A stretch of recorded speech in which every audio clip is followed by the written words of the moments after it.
One day around 1850 CE, a goatherd named Cowdy observed that after nibbling on some berries, his goat started acting abnormally. Cowdy tried them himself, and soon enough, he was just as hyper. This was humanity's first line with coffee, or so the story goes.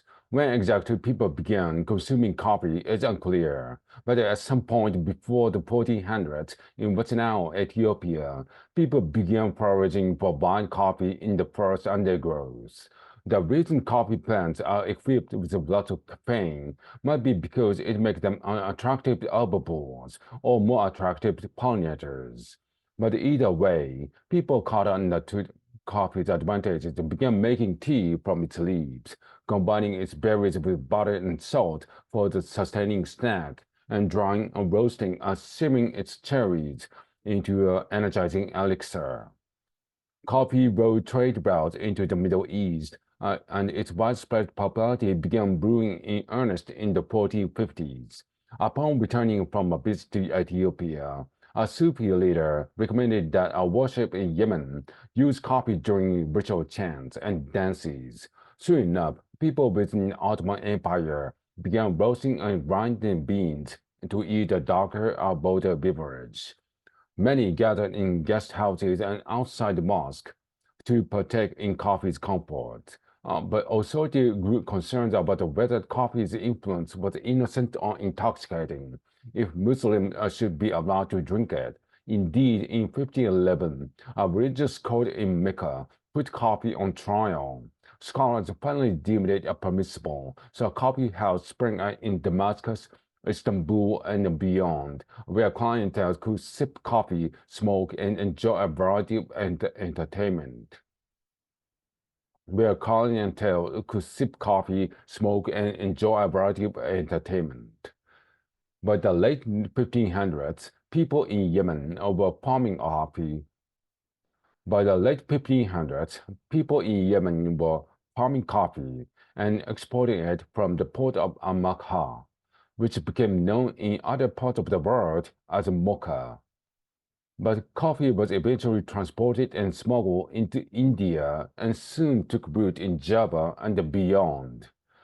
Meanwhile, Ottoman Empire introduced a stimulating substance to Europe. Central London's first coffee houses opened in the 1650s.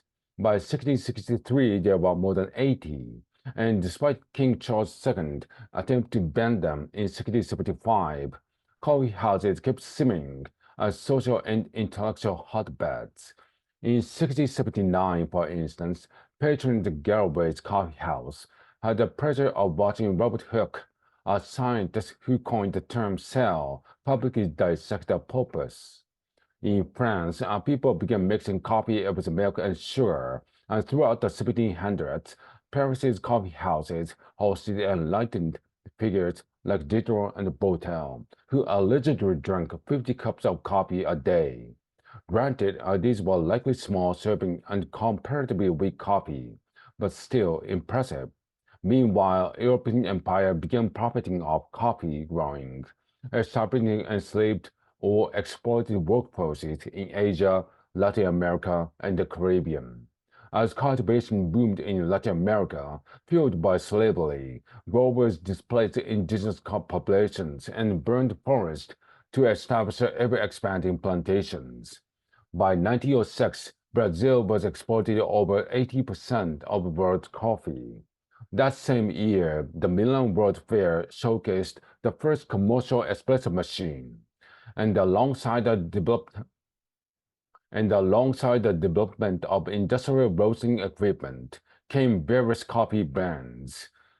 By the, by the mid-1950s, about 60% of U.S. factories about the, by the mid By the mid-1950s, about 60% of U.S. factories incorporated coffee breaks.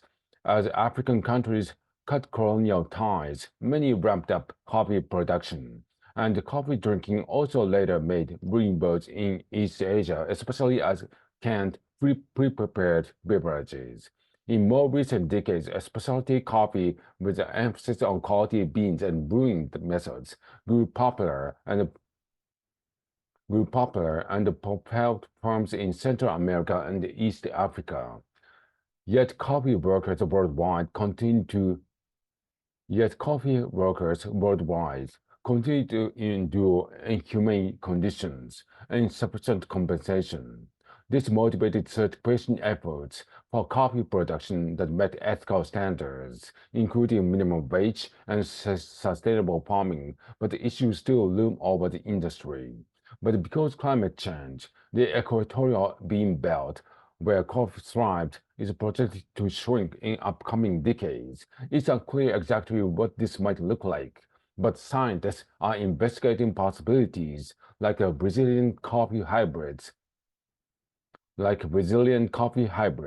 that might help weather the unpredictable future, or to protect beverages that can become a cherished part of daily rituals worldwide.